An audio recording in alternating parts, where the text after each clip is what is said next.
hari Minggu. Selamat pagi anak-anak semuanya. Ini kali pertama Ibu Guru Gia mengajar untuk anak-anak secara langsung seperti ini. Semoga anak-anak bisa lebih memahami dan mengerti isi firman Tuhan. Tapi sebelumnya Ibu Guru mau perkenalkan diri dulu. Jadi nama Ibu Guru adalah Ibu Guru Gia. Mungkin anak-anak baru lihat mukanya, baru dengar namanya, jadi ibu guru perkenalan diri dulu. Nama ibu guru adalah Ibu Guru Gia.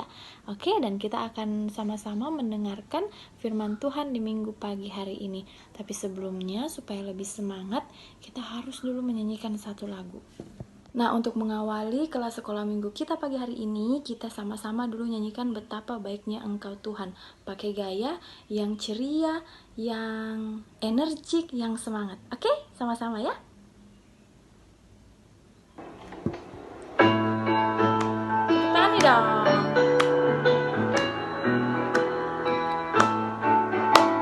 Betapa baiknya Engkau Tuhan, kasih-Mu tiada berkesudahan. Betapa mulia kasih-Mu Yesus, jiwaku diselamatkan.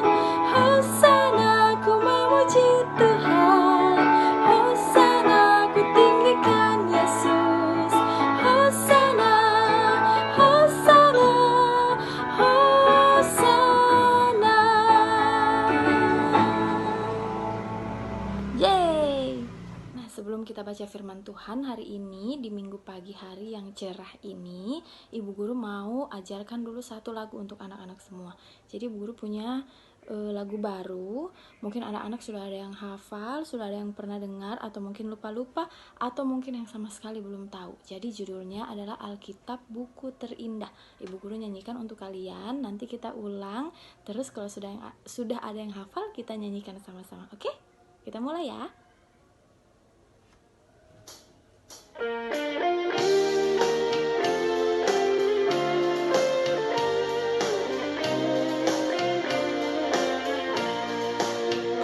Hai kawan, tahukah kamu ada buku yang indah dan menakjubkan, buku yang berisi kebenaran.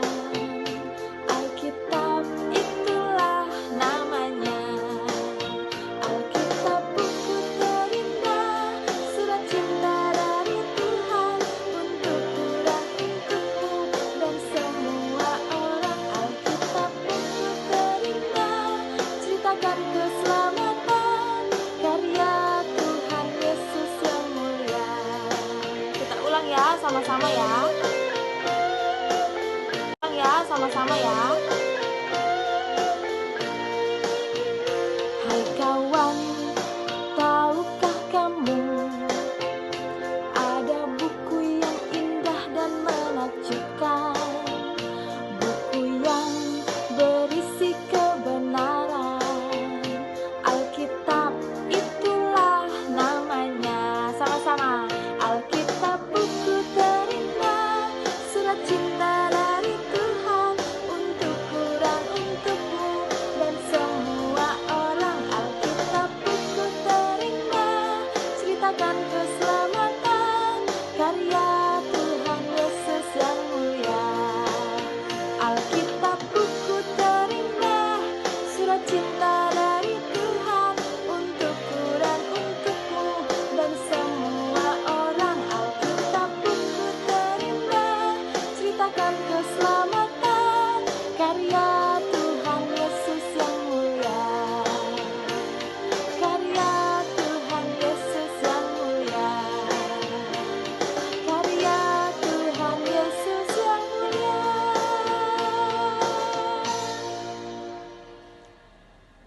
Nah, itu lagu barunya, judulnya Alkitab Buku Terindah. Nanti anak-anak boleh pelajari di rumah, oke?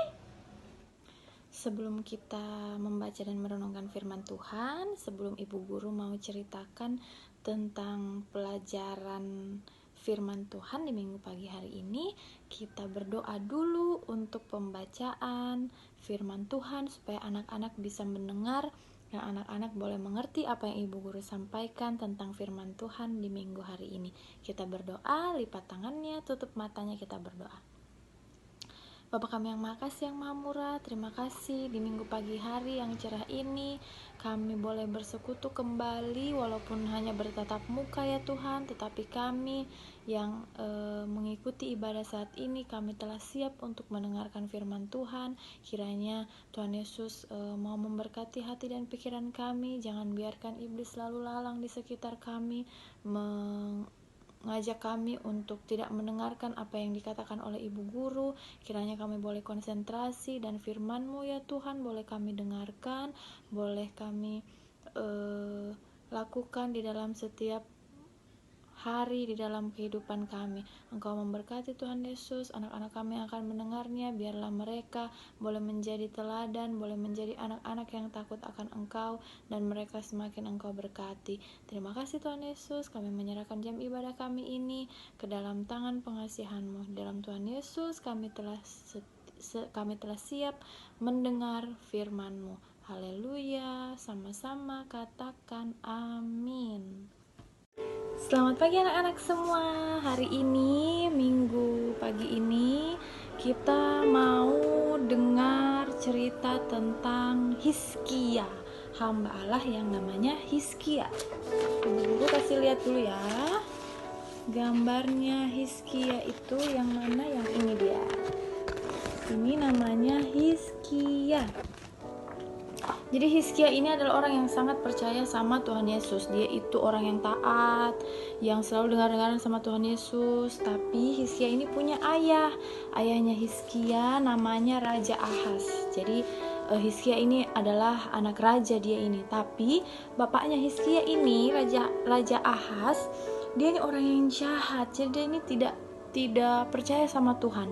Dia malah sembah berhala, dia hancurkan bait Allah. Terus ada anak perempuannya, saudaranya Hizkia ini dijadikan kurban bakaran sama bapaknya Hizkia, si Raja Ahaz ini. Jadi jahat ini Raja Ahaz, berbanding terbalik dengan Hizkia. Hizkia itu orang yang rajin berdoa. Nah, kalau anak-anak disebut sebagai anak-anak Tuhan Yesus, itu harus rajin berdoa juga. Jadi rajin berdoa, jangan suka marah-marah, jangan cepat marah-marah, jangan suka lawan orang tua, karena Tuhan tidak suka kalau anak-anak Tuhan Yesus itu suka lawan orang tua, malas berdoa. Karena kalau kita mau ulangan, yang tolong kita siapa kalau kita tidak berdoa? Kita harus berdoa, kita harus serahkan semuanya sama Tuhan seperti Raja Hizkia. Dia orang yang rajin berdoa, makanya Tuhan tolong terus ini Raja Hizkia.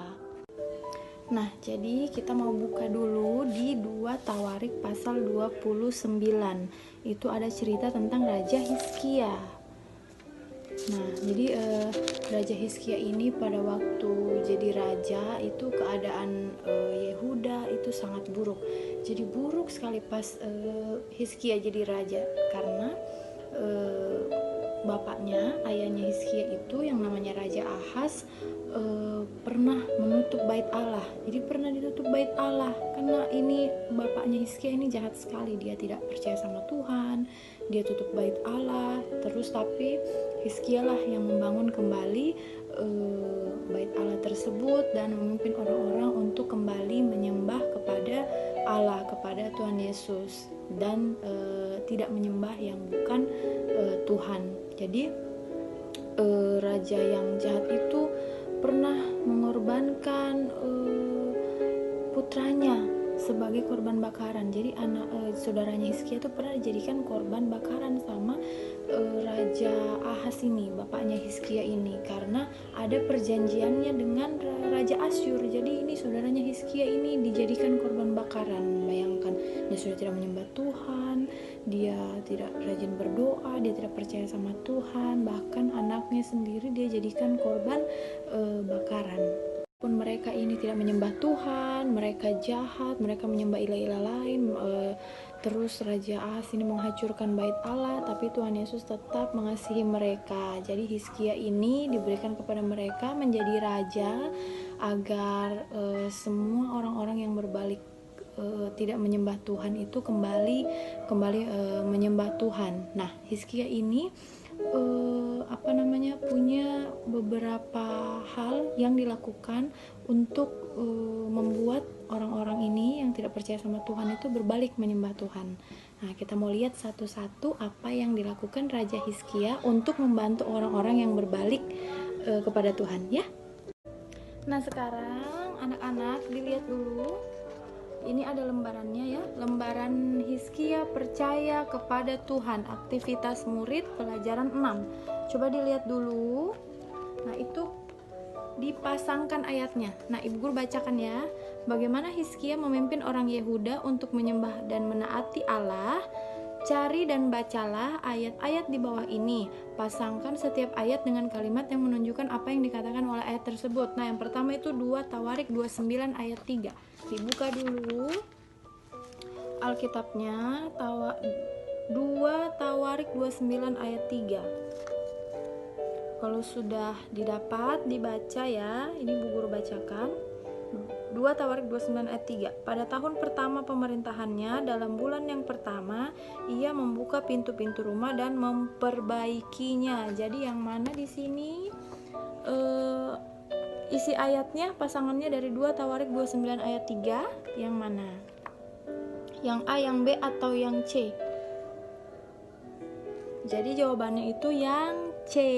Yang C, Hizkia membuka dan memperbaiki pintu-pintu bait Allah sesuai dengan ayatnya yang ketiga. Ya, terus yang kedua itu 2 Tawarik 29 ayat 4 sampai 5.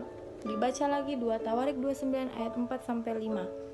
Ia mendatangkan para imam dan orang-orang Lewi dan mengumpulkan mereka di halaman sebelah timur. Katanya kepada mereka, dengarlah hai orang-orang Lewi, sekarang kuduskanlah dirimu dan kuduskanlah rumah Tuhan, Allah nenek moyangmu. Keluarkanlah kecemaran dari tempat kudus. Pasangannya yang 2 Tawarik 29 ayat 4 sampai 5 itu yang mana? Yang A atau yang B? Jadi 2 Tawarik 29 ayat 4 sampai 5 itu pasangannya yang A. Hizkia memberitahu para imam dan suku Lewi untuk menguduskan diri mereka dan bait Allah. Berarti yang 2 Raja-Raja 18 ayat 4 itu pasangannya yang B. Hizkia memerintahkan semua berhala dan segala yang dipakai untuk menyembah ilah-ilah dihancurkan. Coba dulu kita buka 2 Raja-Raja 18 ayat 4. 2 Raja-Raja 18 ayatnya yang keempat Ibu Guru baca ya. Dialah yang menjauhkan bukit-bukit pengorbanan dan yang meremukkan tugu-tugu berhala dan yang menebang tiang-tiang berhala dan yang menghancurkan ular tembaga yang dibuat Musa. Sebab sampai pada masa itu orang Israel memang masih membakar korban bagi ular itu yang namanya disebut Nehustan. Betul ya? Jadi 2 Raja-Raja 18 ayat 4 ini pasangannya yang B. Hizkia memerintahkan semua berhala dan segala yang dipakai untuk menyembah ilah-ilah dihancurkan. Terus yang di bawahnya lagi.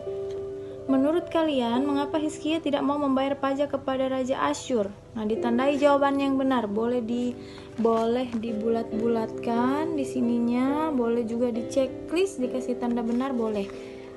Apa menurut kalian, mengapa Hizkia tidak mau membayar pajak kepada Raja Asyur? Nah, kenapa kira-kira ini? Coba kenapa? Karena Hizkia percaya kepada Tuhan, bukan kepada Raja Asyur untuk menjaga Yehuda. Tapi kalau orang-orang lain itu kan percayanya bukan sama Tuhan, jadi sikapnya tidak seperti Hizkia. Kalau Hizkia, dia tidak mau bayar pajak kepada Raja Asyur karena dia tidak percaya kepada Asyur untuk menjaga Yehuda. Jadi Hizkia percayanya sama Tuhan. Tuhanlah yang bisa menjaga Yehuda, bukan Raja Asyur. Nah, terus yang ini lagi. Ketika Hizkia sakit dan Yesaya mengatakan kepadanya bahwa ia akan mati, apa yang Hizkia lakukan? Nah, apa yang Hizkia lakukan ini? Coba diisi. Jadi anak-anak isi ya. Kalau yang tadi ini boleh dibulat-bulat, boleh di checklist. Kalau yang ini diisi di garis-garisnya sini. Apa kira-kira? Ketika Hizkia sakit dan Yesaya mengatakan kepadanya bahwa ia akan mati, apa yang Hizkia lakukan? Hizkia ini kan rajin sekali. Apa dia ini tadi waktu pertama sekali Ibu Guru cerita tentang Hizkia ini orang yang rajin apa? Hizkia orang yang rajin berdoa. Jadi Hizkia itu orang yang rajin berdoa. Nah makanya pas Yesaya bilang sama Hizkia bahwa Hizkia kamu sudah mau mati, kamu akan mati nanti. Apa yang Hizkia lakukan? Hizkia tetap berdoa. Nah terus soal selanjutnya yang ini garis bawahi 3 janji Allah ketika dia menjawab doa Hizkia. Buka 2 Raja-Raja 20 ayat 5 sampai 6. 2 Raja-Raja 20 ayat 5 sampai 6. Ibu Guru baca ya. Ibu Guru baca. Baliklah dan katakanlah kepada Hizkia raja umatku, beginilah firman Tuhan Allah Daud bapa leluhurmu. Telah kudengar doamu dan telah kulihat air matamu. Sesungguhnya aku akan menyembuhkan engkau. Pada hari yang ketiga engkau akan pergi ke rumah Tuhan. Dan aku akan memperpanjang hidupmu 15 tahun lagi. Dan aku akan melepaskan engkau dan kota ini dari tangan Raja Asyur. Aku akan membagari kota ini oleh karena aku dan oleh karena Daud hambaku. Jadi yang pertama jawabannya itu apa? Aku akan menyembuhkan engkau. Ayatnya yang kelima, aku akan menyembuhkan engkau. Terus yang kedua, Tuhan itu janji akan memperpanjang hidupmu berapa belas tahun lagi? Tadi berapa belas tahun lagi? 15 tahun lagi. Dan aku akan melepaskan engkau dan kota ini dari tangan Raja Asyur. Jadi anak-anak boleh garis bawahi dari sini ya.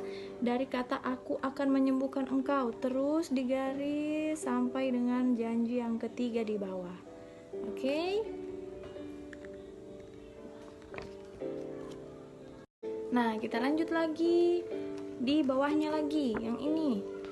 Tandai, jadi boleh dibulat-bulat. Boleh dikasih bulat-bulat seperti tadi, boleh juga di checklist ya. Tandai jawaban Allah kepada doa permintaan tolong Hizkia untuk menghadapi pasukan Raja Asyur. Apa jawabannya? Tandai jawaban Allah kepada doa permintaan tolong Hizkia untuk menghadapi pasukan Raja Asyur. Nah, apa? Yang pertama apa? Allah memberitahu Hizkia untuk berhenti mengeluh dan pergi berperang. Itukah jawabannya? Atau Allah mengutus malaikat Tuhan untuk membunuh para prajurit Raja Asyur? Atau Allah membiarkan Asyur menghancurkan Yerusalem? Yang mana yang benar kira-kira ini? Menurut pembacaan tadi Alkitabnya kita. Jadi yang benar jawabannya adalah yang B. Allah mengutus malaikat Tuhan untuk membunuh para prajurit Raja Asyur. Jadi Tuhan sendiri yang minta kepada malaikatnya untuk membunuh para prajurit Raja Asyur. Jadi ada 185.000 prajurit pasukannya Raja Asyur yang dibunuh oleh malaikat-malaikat Tuhan. Nah, jadi Hizkia ini seperti yang Ibu Guru bilang tadi, Hizkia ini orang yang saleh. Dia dengar-dengaran sama Tuhan, dia rajin berdoa, dia taat sekali sama Tuhan Yesus, dia tidak pernah melanggar perintahnya. Tetapi apakah hidupnya Hizkia ini baik-baik terus, tidak pernah sakit kah, tidak pernah mengalami yang namanya kecewakah? Nah, walaupun Hizkia ini orang yang saleh, orang yang taat, yang dengar-dengaran sama Tuhan Yesus, tapi Hizkia juga tetap merasakan itu semua. Tapi walaupun Hizkia merasakan itu semua, Hizkia tetap dan terus berdoa, sehingga Tuhan selalu menyertai dan memberkati Hizkia. Nah, coba kita lihat lagi di lembarannya, di belakangnya Hizkia percaya kepada Tuhan, ada di belakangnya ini. Coba anak-anak lihat dulu. Nah, ada anak laki-laki sedang patah kakinya dan tidak bisa ikut bermain bersama tim basketnya nih. nomor 1, lihat dia patah kakinya. Anak-anak bisa lihat di lembarannya masing-masing ya. Jadi kakinya itu patah. Nah, kadang kita terluka atau sakit dan tidak bisa melakukan apa yang kita inginkan. Jadi kita kecewa. Kadang sudah mau pergi misalnya di mall waktu dulu sebelum ada ini corona, sebelum kita harus tinggal di rumah. Kadang kalau misalnya sudah hari Sabtu atau hari Minggu mau pergi di Lipo, tapi astaga sakit sekali perutku, sakit sekali perutnya, misalnya perutnya Gaby misalnya sakit sekali, akhirnya nggak jadi pergi di Lipo. Nah, kecewa sendiri kalau sakit perut. Aduh, harusnya jangan sakit perutku, apa tadi yang Gaby makan nih sampai sakit perut, akhirnya nggak jadi pergi Lipo, nggak jadi pergi main-main. Nah, kadang kecewa. Pernahkah ada yang misalnya sudah mau misalnya main bola tapi ternyata kakinya luka karena di sekolah itu lari-lari jatuh terus luka kakinya? Adakah yang pernah begitu? Nah, tapi kalaupun ada yang pernah seperti itu, yang pernah kecewa, tetap harus berdoa sama Tuhan Yesus, minta kesembuhan sama Tuhan Yesus, karena Tuhan Yesus adalah satu-satunya yang bisa menyembuhkan kita dari rasa kecewa, dari rasa sakit. Semua kalau kita minta dalam doa sama Tuhan, pasti Tuhan akan jawab dan Tuhan akan kabulkan, ya. Terus yang kedua, lihat di lembarannya lagi. Yang kedua, itu ada anak perempuan yang rumahnya itu sudah dijual. Jadi mereka sekeluarga ini pindah tempat. Jadi sudah tidak tinggal di situ lagi. Mereka pindah ke tempat yang baru. Ada enggak yang pernah misalnya sekolah di, misalnya ada yang sekolah pertama di SD Kuncup, terus karena papa mama pindah rumah jadi harus pindah sekolah ke SD Pelangi misalnya begitu, atau pernah sekolah di Manado tapi karena mama papa pindah tugas jadi harus sekolah di Kendari. Nah, adakah yang pernah seperti itu? Pasti susah, pasti sedih, kasih tinggal teman-teman yang sudah lama berteman sama kita tapi kita harus tinggalkan karena mama papa harus tugas ke tempat yang baru.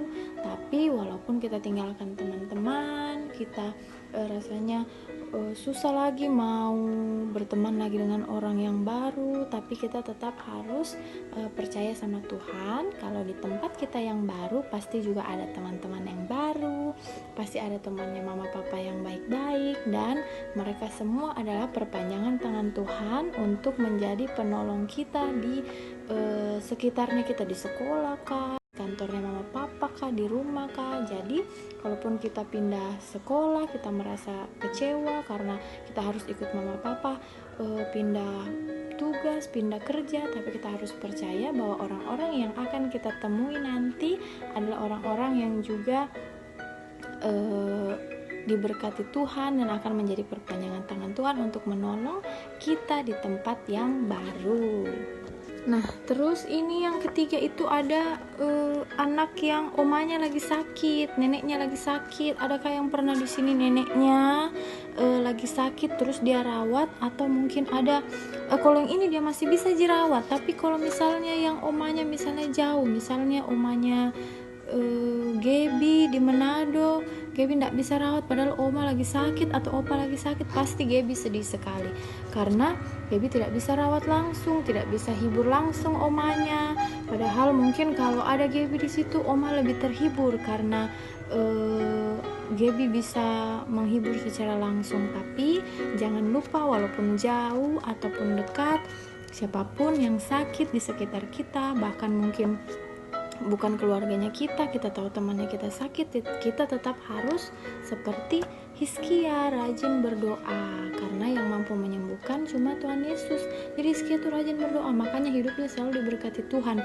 Walaupun memang kadang mungkin Hizkia diberikan sakit, nah ini omanya diberikan sakit, kenapa omaku dikasih sakit padahal saya rajin berdoa, kenapa bapakku dia sakit, kenapa saya sakit padahal saya rajin berdoa, bilang Tuhan kasih sehat-sehat saya sekeluarga supaya bisa sekolah, bisa jalan-jalan, bisa ketemu teman-teman, tapi kenapa saya dikasih sakit? Nah, jadi walaupun Tuhan sertai kita tiap hari, Tuhan sayang sama kita, kita tidak lepas dari yang namanya sakit. dan cobaan-cobaan lainnya. Jadi kita tetap harus berdoa. Kalau misalnya kita sakit atau keluarganya kita sakit, omanya kita sakit, jangan kita kecewa bilang, Tuhan gak kasih sehat, padahal saya minta-minta waktu itu tiap malam, tiap pagi kasih sehat saya dan keluarga aku, tapi Tuhan gak kasih sehat. Tidak boleh, kita tetap harus berdoa supaya orang-orang yang kita sayang, teman-teman kita semua yang sedang sakit, yang sedang dalam pemulihan boleh sembuh. Nah, kalau yang ini, yang di nomor 4, ini papa mamanya lagi bertengkar. Papa mamanya sudah berniat untuk bercerai. Jadi anak-anak tahu bercerai itu adalah papa mamanya memutuskan untuk berpisah. Jadi bukan berpisah karena mamanya kerja di Kendari, bapaknya kerja di Jakarta, bukan berpisah seperti itu, tapi berpisah untuk seterusnya. Jadi anaknya ini kasihan. Mungkin dalam hatinya, siapa yang mau urus saya? Siapa yang saya mau ikut siapa nih kalau mamaku sama bapakku berpisah, saya mau tinggal sama siapa? Otomatis anak-anak yang orang tuanya bercerai, ini di sini anak laki-laki ya, dilihat lembaran ini anak laki-laki, dia tidak tahu mau ikut siapa, mau ikut mamanya tapi dia ingin juga sama-sama bapaknya, dia mau ikut bapaknya tapi dia ingin juga sama-sama mamanya. Nah, yang harus dilakukan adalah berdoa. Tuhan benci sama yang namanya perceraian, perpisahan. Oleh karena itu si anak laki-laki ini harus tetap dan selalu berdoa supaya Tuhan mengubahkan hati orang tuanya tidak cerai, sehingga mereka boleh kembali berbaikan. Mungkin ada yang mama papanya mungkin pernah dengar papa mamanya bertengkar. Nah, berdoa, bilang, Tuhan Yesus, semoga papa mamaku besok-besok boleh bicara lebih tenang, tidak bertengkar lagi, sehingga saya tidak melihat yang namanya keributan, pertengkaran di rumah. Nah, berdoa semoga papa mamanya selalu diberkati sama Tuhan. Yang terakhir ini adalah Raja Hizkia yang sedang berdoa. Nah, di seluruh gambar indah nomor 1, 2, 3, 4 itu intinya cuma satu, berdoa. Bahwa kita sebagai anak-anak Tuhan, jadi jangan mengaku saya anaknya Tuhan Yesus tapi tidak pernah berdoa. Adakah yang berdoa cuma satu kali saja, mungkin makan jadi dia berdoa, atau mungkin cuma atau mungkin ada yang bilang dari rumah, saya 3 kali, tapi semuanya doa makan. Karena makannya 3 kali sehari. Bukan cuma makan saja kita harus berdoa, tapi kita harus berdoa juga kalau bangun tidur, kita harus berdoa. Terus kalau mau beraktivitas, mau pergi sekolah, jadi bangun tidur itu berdoa. Habis itu sudah ikat sepatu mau pergi sekolah, berdoa lagi, Tuhan Yesus semoga saya boleh pintar di sekolah, dibukakan pikirannya, hatinya, supaya bisa terima pelajaran dengan baik, supaya jadi anak yang pintar. Nah, jangan berdoa cuma mau makan saja toh, karena Hizkia juga adalah seorang raja. Dia ini saleh, dia dengar-dengaran sama Tuhan, dia ini orang yang baik. Nah, dia ini tetap dan selalu berdoa supaya Tuhan selalu sertai hidupnya. Bayangkan saja kalau kita rajin berdoa tapi dan masalah itu tetap ada. Bayangkan nih kalau kita tidak pernah berdoa, astaga, siapa yang mau tolong kita? Kalau misalnya kita lagi sakit perut misalnya, terus tidak berdoa, biarkan saja perutnya begitu, aduh sakit, mengeluh, tidak pernah minta nggak pernah minta kekuatan sama Tuhan. Nah, bagaimana itu nggak sembuh perutnya kita? Jadi sumber kekuatan, sumber seluruh apa yang ada dalam hidupnya kita itu cuma Tuhan Yesus. Jadi kita dituntut untuk harus selalu rajin berdoa seperti Raja Hizkia. Ini dia, aku akan membawa masalahku kepada Tuhan. Jadi apapun masalahnya harus dihadapi, harus dihadapi dalam nama Tuhan Yesus. Jadi kalau ada masalah harus didoakan. Semua yang kita lakukan itu harus dimulai dengan berdoa, ya. Nah, tapi walaupun juga ini Hizkia, dia ini saleh, dia ini rajin berdoa, tapi Hizkia juga ini pernah berdosa. Hizkia ini orang yang berdosa. Manusia itu adalah makhluk yang penuh dengan dosa. Jadi Hizkia ini pernah berdosa. Dia pernah menggantungkan hidupnya sama orang Mesir. Jadi dia itu berharap sama orang Mesir supaya melindungi negeri Yehuda, padahal Tuhan sudah janjikan, saya Hizkia, saya Tuhanmu akan melindungi ini negeri Yehuda. Tapi Hizkia pernah berbuat dosa. Dia ini curi-curi. dia menggantungkan harapannya sama orang Mesir untuk melindungi Yehuda, padahal Tuhan sudah janji, saya yang akan lindungi. Kamu selalu berdoa sama saya untuk melindungi Yehuda. Tapi Tuhan tahu, oh dia ini agak sorong-sorong ke sana ini. Dia minta-minta ini sama orang Mesir. Nah, suatu saat Hizkia ini menyadari kesalahannya. Apa yang Hizkia lakukan? Hizkia kembali berdoa. Jadi harus berdoa minta ampun sama Tuhan. Tuhan, saya sudah berdosa, tolong ampuni supaya saya tidak berbuat lagi dosa-dosa seperti itu. Nah, Hizkia ini adalah orang yang sangat taat sekali. Jadi yang kita harus ambil pelajarannya dari Hizkia ini, bahwa Hizkia itu walaupun dia sudah berdosa, dia bukan cuma sadar saja, tetapi Hizkia itu minta ampun. Jadi kalau cuma sadar saja, misalnya tadi saya ambil pulpennya temanku, saya bawa pulang di rumah, biar makan banyak pulpennya. Terus tiba-tiba di rumah dia sadar, harusnya nggak boleh saya begitu. Kayaknya kalau saya begitu, namanya mencuri itu, bilang begitu dalam hati. Tapi begitu saja. Nah, dikasih kembali juga pulpennya temannya, tidak berdoa juga sama Tuhan, bilang, Tuhan ampun, saya tadi sudah curi pulpennya temanku, besok saya mau kembalikan, semoga temanku tidak marah. Jadi percuma kalau kita sadar kita habis berbuat tidak baik, baru kita cuma sadar saja, kita tidak berdoa, kita tidak minta ampun sama Tuhan, itu tidak ada gunanya. Misalnya disuruh sama mamanya, tolong dulu kalau di rumah itu ada kakak Mikuel, suka diminta tolong sama opungnya, sama omanya. Mikuel, tolong dulu itu ambilkan opung air minum, ambilkan oma air minum. Apakah orang lagi main HP? Nah, begitu. Itu kan berdosa juga, itu lawan orang tua. Jadi bukan cuma orang tua saja yang berdosa dilawan, teman-teman juga. Kalau tidak bagus tutur katanya kita sama teman-teman, kita juga berdosa. Kalau suka elek-elek temannya, kalau suka ejek-ejek temannya, itu juga berdosa. Jadi harus saling menghargai, sama temannya, sama adiknya harus disayang, sama kakaknya, omnya, tantenya, papa, mama, oma, opanya, semua harus disayang. Jadi kalau dilawan berarti berdosa. Kalau berdosa cuma sadar saja, tadi saya lawan mamaku, kesian berdosa aku harusnya saya tidak begitu. Harusnya kalau saya disuruh ambil itu air minum, saya ambilkan saja. Tidak pergi juga minta maaf sama mamanya, sama omanya, atau sama siapanya. Cuma sadar-sadar saja begitu, tidak ada gunanya. Jadi harus tetap minta maaf, harus tetap berdoa sama Tuhan. Mudah-mudahan Tuhan ampuni, saya mau minta maaf ini sama mamaku karena tadi salah. Mudah-mudahan Tuhan mau bukakan pintu hatinya mama, supaya mama boleh terima maafku, begitu toh. Jadi percuma sih kalau misalnya kita cuma sadar-sadar saja, baru kita ndak berdoa, kita ndak minta Tuhan Yesus untuk ampuni dosanya kita, percuma. Jadi jangan cuma sadar saja, tapi harus minta maaf sama Tuhan, sama orang yang disakiti, dan harus berdoa. Intinya tetap harus berdoa, ya. Jadi yang harus kita contoh dari seorang Hizkia itu harus selalu rajin berdoa. Jadi teladan, apapun yang mau kita lakukan, kita tetap harus berdoa. Jadi orang yang percaya kepada Tuhan itu tidak luput dari yang namanya berdoa. Tidak ada itu orang yang percaya saja tapi tidak berdoa, tidak ada. Ya, jadi anak-anak Tuhan itu namanya anak-anak Tuhan harus rajin berdoa. Jangan pernah lupa yang namanya berdoa, karena doa itu di Alkitab itu doa adalah nafas hidup.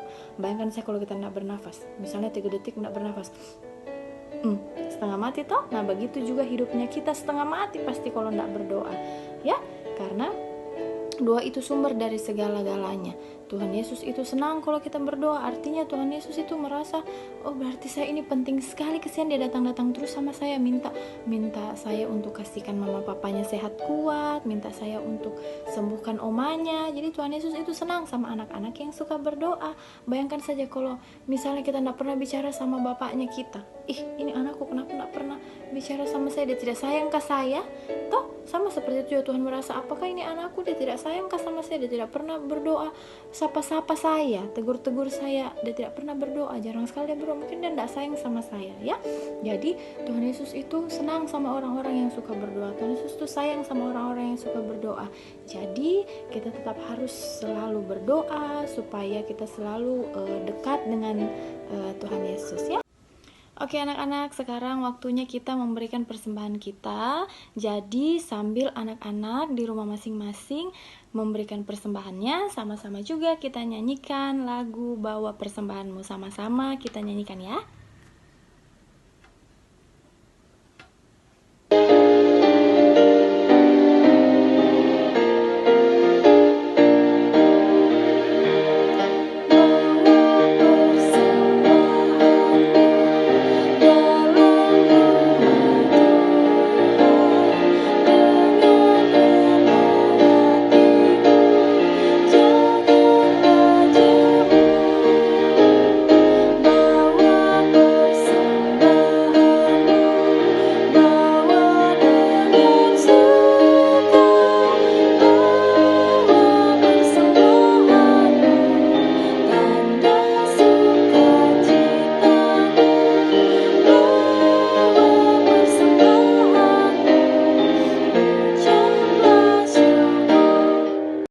Persembahannya sudah dibawa semua, sudah dimasukkan ke dalam kotak persembahan. Sekarang kita mau doakan persembahan kita.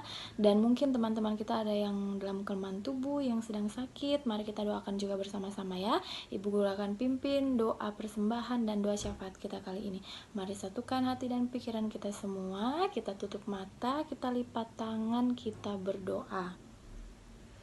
Bapa kami yang maha baik, yang maha murah, terima kasih Tuhan Yesus. Di pagi hari yang cerah ini kami boleh kembali bersekutu, memasuki kelas sekolah minggu virtual, walaupun hanya bertatap wajah Tuhan, tapi kiranya hati kami boleh menyatu di dalam Engkau, di dalam firman-Mu ya Tuhan. Terima kasih untuk segala apa yang boleh kami dengarkan tadi. Kiranya kami boleh seperti Raja Hizkia Tuhan Yesus yang bijaksana, sehingga kami boleh dengar-dengaran akan Engkau. Ya Bapa, saat ini kami juga sudah membawa persembahan kami. Kiranya Engkau memberkati di mana saja persembahan ini dipergunakan, agar nama-Mu tetap dipuji, dimuliakan, dan ditinggikan. Ya Tuhan Yesus yang maha baik, Engkau memberkati juga berkat-Mu yang masih ada pada orang tua kami, papa mama kami, kakak kami, om, tante, oma, opa kami ya Tuhan Yesus. Kiranya juga apa yang masih ada pada kami dan mereka semua boleh dipergunakan sesuai dengan seturut kehendak-Mu. Tuhan Yesus, kami membawa saat ini teman-teman kami yang mungkin dalam lemah tubuh, dalam keadaan yang sakit, yang kami tidak tahu Tuhan Yesus kabarnya. Kiranya Engkau mau memberkati Tuhan Yesus, pergunakan agar nama-Mu tetap dipuji, dimuliakan, dan ditinggikan. Ya Tuhan Yesus yang maha baik, Engkau memberkati juga berkat-Mu yang masih ada pada orang tua kami, papa mama kami, kakak kami, om, tante, oma, opa kami ya Tuhan Yesus. Kiranya juga apa yang masih ada pada kami dan mereka semua boleh dipergunakan sesuai dengan seturut kehendak-Mu. Tuhan Yesus, kami membawa saat ini teman-teman kami yang mungkin dalam lemah tubuh, dalam keadaan yang sakit, yang kami tidak tahu Tuhan Yesus kabarnya. Kiranya Engkau mau memberkati Tuhan Yesus, agar segala penyakitnya boleh Engkau sembuhkan. Engkau memberkati orang-orang yang merawat, makanan, minuman, dan obat-obatan, agar mereka semua boleh kembali pulih seperti semula dan boleh kembali berkumpul bersama-sama dengan kami melaksanakan ibadah sekolah minggu virtual ini. Teman-teman kami yang mungkin malas, Tuhan Yesus kiranya mau ketuk pintu hatinya, agar mereka semua boleh mau kembali bersekolah minggu walaupun virtual Tuhan Yesus. Tapi kiranya Engkau mau memberikan mereka semangat yang baru untuk saling bertatap wajah, bertemu kembali dengan teman-teman mereka, dan yang paling penting untuk mendengarkan firman-Mu. Terima kasih Tuhan Yesus yang maha baik. Kami akan melanjutkan dan mengakhiri seluruh rangkaian ibadah sekolah minggu kami ini. Kiranya Engkau masih mau memberkati hingga dengan selesainya. Terima kasih Tuhan. Ini doa syafaat, syukur, dan persembahan kami yang kami naikkan dalam nama-Mu Tuhan Yesus Kristus, firman yang hidup. Kami berdoa dan mengucap syukur. Sama-sama katakan amin. Nah anak-anak, sebelum kita menyelesaikan seluruh rangkaian ibadah sekolah minggu kita hari ini, mari sama-sama kita nyanyikan Bapa terima kasih.